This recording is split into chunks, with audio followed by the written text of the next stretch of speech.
I want you to understand, God will not lift his little finger for you. What has not happened till now on this planet can happen tomorrow. Human beings are capable of making it happen tomorrow.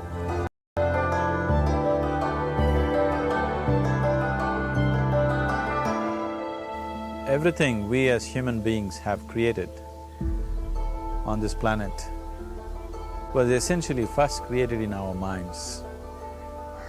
All that you see, which is human work on this planet, first found expression in the mind, then it got manifested in the outside world. The wonderful things that we have done on this planet and the horrible things that we have done on this planet, both have come from the human mind. So if we are concerned as to what we create in this world, it's extremely important that first of all we learn to create the right things in our mind, how we keep our minds. If we do not have the power to keep our minds the way we want it, what we create in the world is also going to be very accidental and haphazard. So learning to create our minds the way we want is the basis of creating the world the way we want. There is a wonderful story in the yogic lore. On a certain day, a man took a walk. He went for a long walk. Accidentally, unawares, he walked into paradise. Fortunate, isn't he? He just took a walk and he landed up in paradise. After this long walk, he felt little tired. So he thought, oh, I'm tired, I wish I could rest somewhere. He looked around, there was a nice tree, underneath which there was very cushiony grass. So it was inviting. He went and put his head down there and slept. After a few hours he woke up,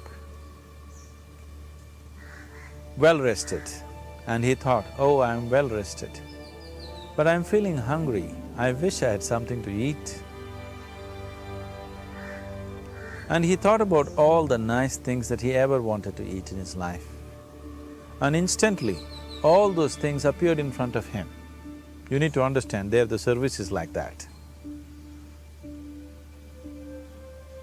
Hungry people don't ask questions. Food came and he ate. Stomach became full. Then he thought, oh, my stomach is full, I wish I had something to drink. All the nice things that he ever wanted to drink, he thought about it and all of them just appeared in front of him. Drinking people also don't ask questions, so he drank. Now with a little bit of alcohol in him, you know Charles Darwin told you, all of you are monkeys, your tail fell away. Not me, Charles Darwin told you that you were all monkeys and your tail fell away and then you became human. Yes, definitely the tail fell away. But the monkey, in yoga, we always refer to an unestablished mind as markata, which means a monkey. Why we are referring to the mind as a monkey is, what are the qualities of a monkey? One thing about a monkey is, it's unnecessary movement.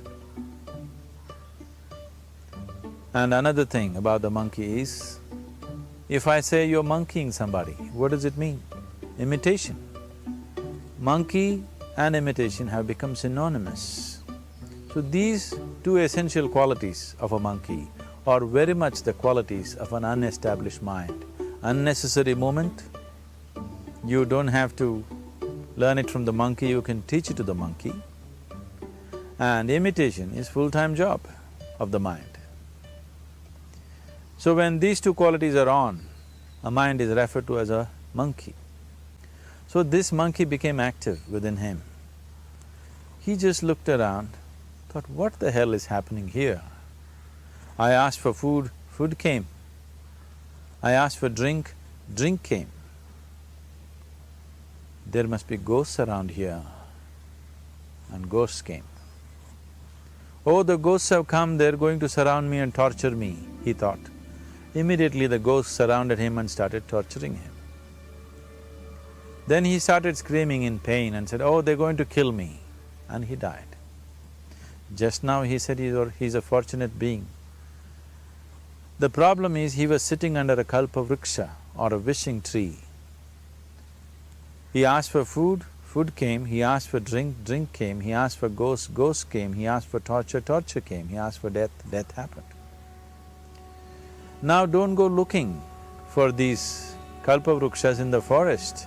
You can barely find a tree these days.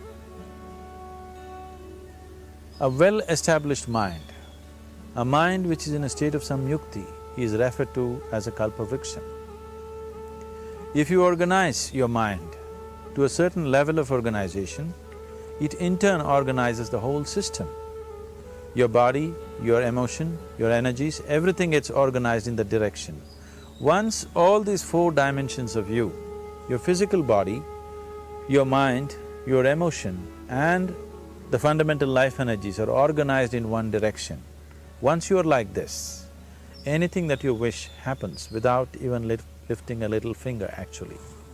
It would help to assist it with activity, but even without doing any activity, you can still manifest what you want if you organize these four dimensions in one direction and keep it unwavering in that direction for a certain period of time.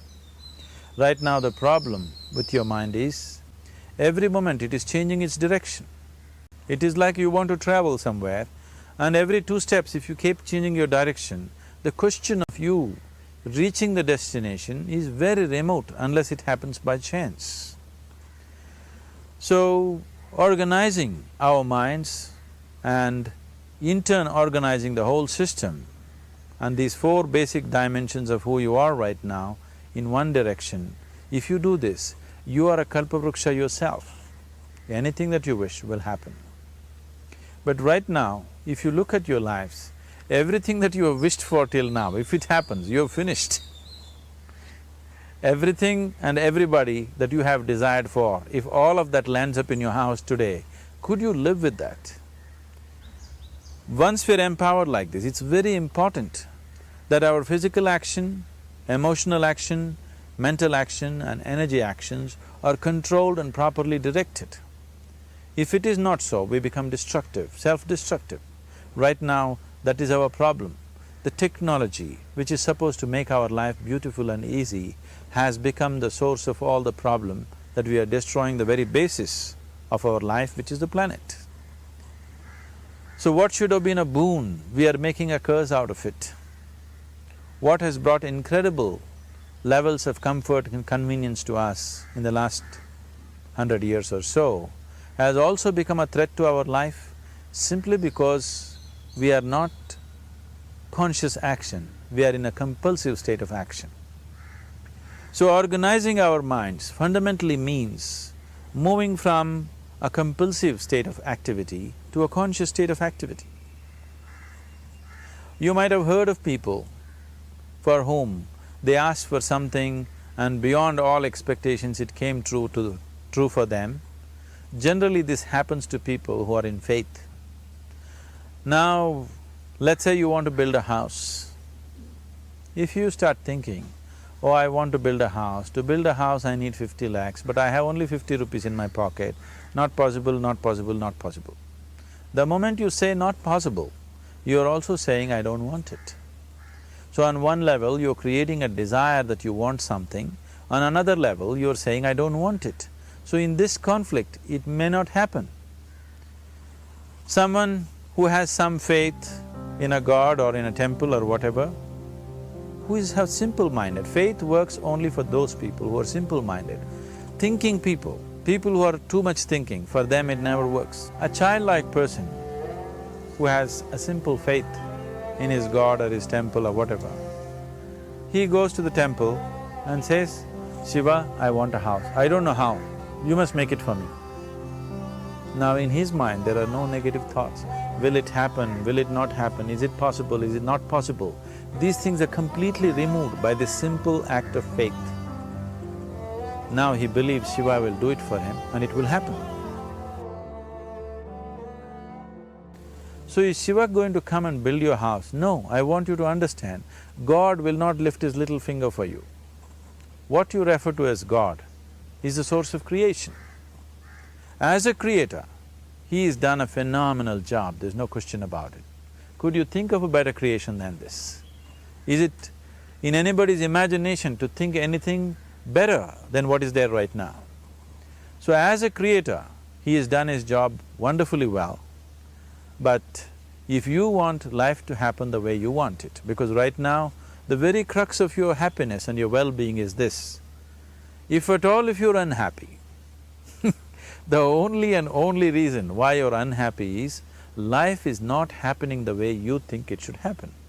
That's all it is. So if life is not happening the way you think it should happen, you're unhappy.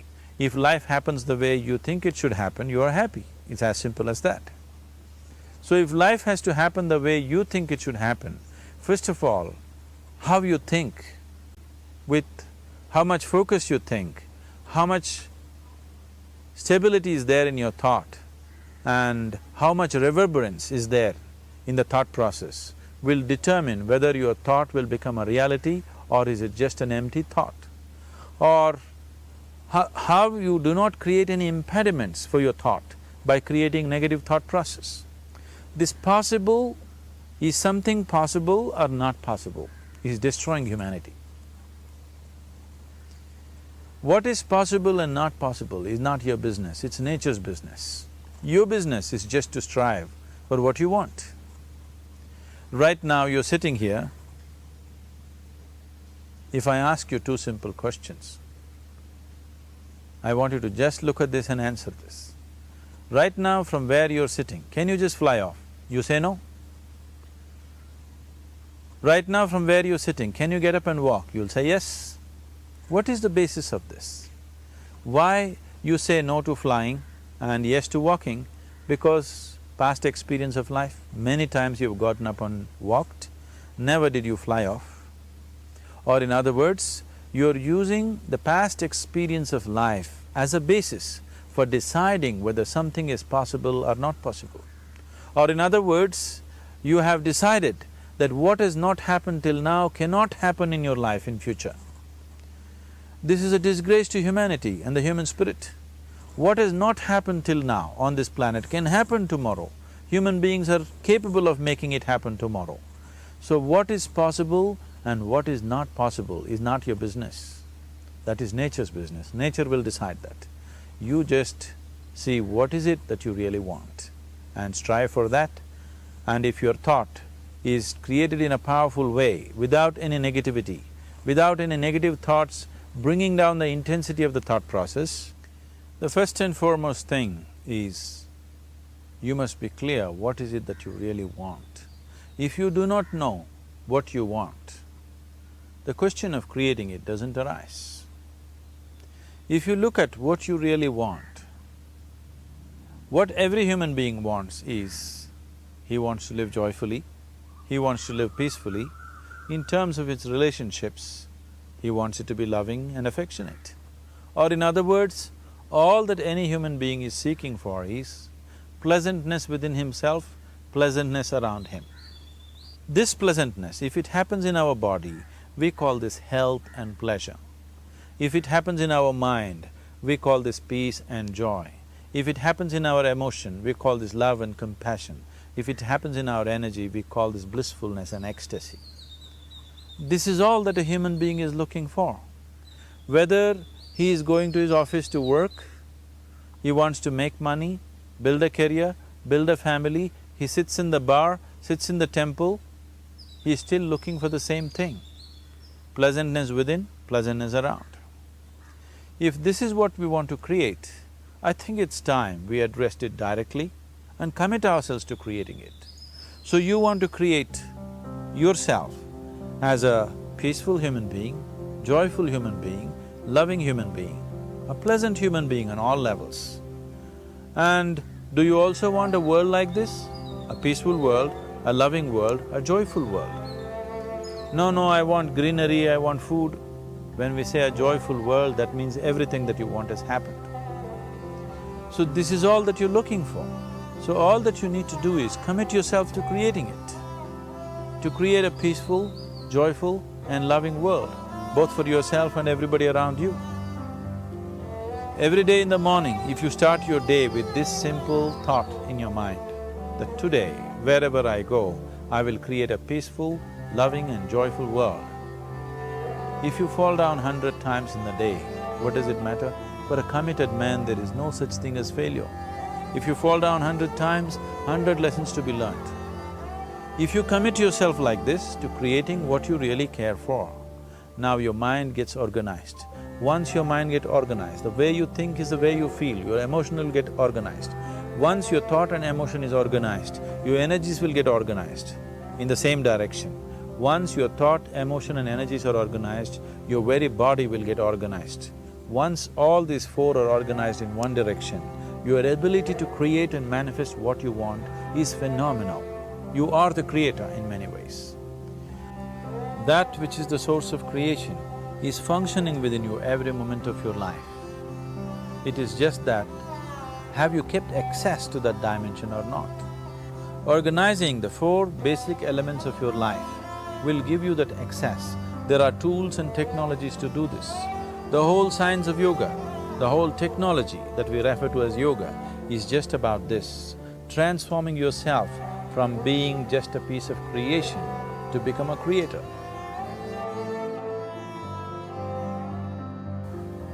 It is my wish and my blessing that every human being in this world should have this access to the source of creation within himself so that he can function here as a creator, not just as a piece of creation.